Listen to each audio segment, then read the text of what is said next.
Hi, this is Anthony Ferris with another mini message, and this one is probably directed more toward African American males, young men trying to get a job, to get in the workplace. But I want to be clear about something. Now, you guys know I tease and I have fun. I post a lot of clips about things that go on in different races, white, black, green, whatever. I'm not prejudiced. I promise you, I'm not racist. Matter of fact, some of my best friends in life were black. So I promise you I'm not prejudiced, okay? All right. But on a serious note, I want to share something that happened to me, an experience that I saw, and this was probably about a couple of years ago. I was working at, well, I better not say where I was working, but I almost lost this particular hand, my left hand. And so what they did, they sent me to the employment office. The company sent me to their employment office, and they just let me kind of sit around there while they was trying to figure out whether or not they're going to pay me for my hand or not. So I was on light duty. And I just had to show up and just be there at the employment office. So one particular day while I was sitting down, and I was in the hall, I was in the room across from the secretary, and a carload of African American males pulled up. It was about 8 of them, and they came to get an application so they could work. Now I want to start off by saying that that's a great thing. That was wonderful. I mean, they were out looking for work. They could have been out gangbanging. They could have came in there and robbed the place because there was a bunch of them, but they came looking for work. So I want to establish that. That was a great thing about it.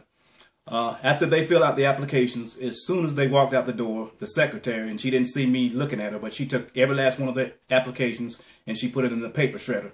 And something went through my heart when she did that, and I began to get angry. And I asked myself, why did she do that? And then when I thought about it, I said, okay, well, I do see why she probably did do that, because they gave a very bad first impression. And so this is something that I shared this in workshops. Oh, by the way, I do workshops, so I'm going to share some information.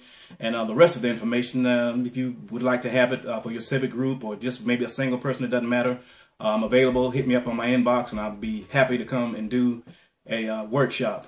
But anyway, to make a long story short, I had to examine what happened.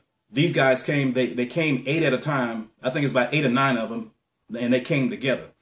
And young folk, when you're trying to get a job, you're competing for a job. That's not the time to take your best friend. I remember when I was a kid, I was about 11 years old. It was a girl that I liked in the neighborhood, and I took my best friend because I was kind of shy, and he was outgoing and energetic and stuff like that. So I'd always take him with me when I would go see my girlfriend, because I heard that if girls laugh, if they laugh with you, then they start liking you. So I wasn't very funny, so I took my friend, and guess who wound up with the girl after about 2 weeks of taking him over to see my girl? So I found out that in life, young men, you don't take your best friend with you when you're trying to get a girl, and you don't take your best friend with you when you're trying to get a job. Does that mean you don't want your partner to get a job? No, it doesn't mean that, but it means that you getting your job is your responsibility. So that was mistake 1. They came 8 in a pack. 2, they came in there and they were loud. They came in there and just disturbed the place. The lady had to get them to quiet down. Mistake number 3, they came in. All of them were dressed. All of them had on short pants, sagging, wife beater t-shirts, hats on to the side, tennis shoes, and slides. Absolutely the worst way to come for to get an application. Just a bad impression. Another thing that they did, they came unprepared. They kept asking the lady, you got a phone book? Man, you got a phone book? They didn't know any addresses. They didn't know any references. They couldn't spell. And some of them didn't have good penmanship skills. They didn't come prepared for even though it wasn't an interview, it was to get an application. And it just looked bad. And I can go on because I'm not criticizing, but I'm just evaluating what happened. And so the lady really, to a degree, maybe she shouldn't have though, but they didn't leave a good impression, and she just took all those applications and put it in the trash. So I'm going to share with you 2 points out of 12 that I have for young people when you go to apply for a job or at the job interview. Keep in mind, you're competing for a job. You want that job, okay? The employer or the person who's sitting there looking at you, they kind of feel like they're in the driver's seat. Okay, you want the job. Okay, I'm in the power zone.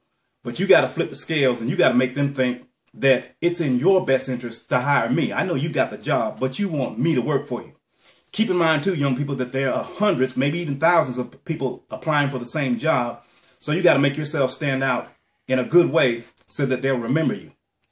Now, number 1 is be on time for the job interview. If the job interview is at 3 o'clock, be there 20 till, go up to the lady and say, I'm here. And she'll say, well, what time is your interview? It's at 3 o'clock. Okay, well, you're early. But that'll stick in her mind. Boy, that young man or that young lady, they came early. Second thing is to dress for the part. I don't care if you're going, if it's fast food. I don't care if you're applying for a job to where you're going to be out there with a shovel, construction. Come with a shirt and a tie on and some pants. Have your hair combed. Come neatly groomed. That says a lot about you. It makes you stand out. Well, why would you come dressed up if you're going to apply for a job doing construction when you're going to get messy? Because that makes you stand out. And they'll say, something about that young man or that young girl. I better put her in the column of consideration. So anyway, these are my tips for right now. And if you want more, I do workshops. But young people, we want you to be ahead in life. We want you to go farther and faster than we did. We don't want you to make the same mistakes that we did. You're going to make some of your own, but you don't have to make the same mistakes we made to get where you need to go in life. This is Uncle Tony. I love you. Peace.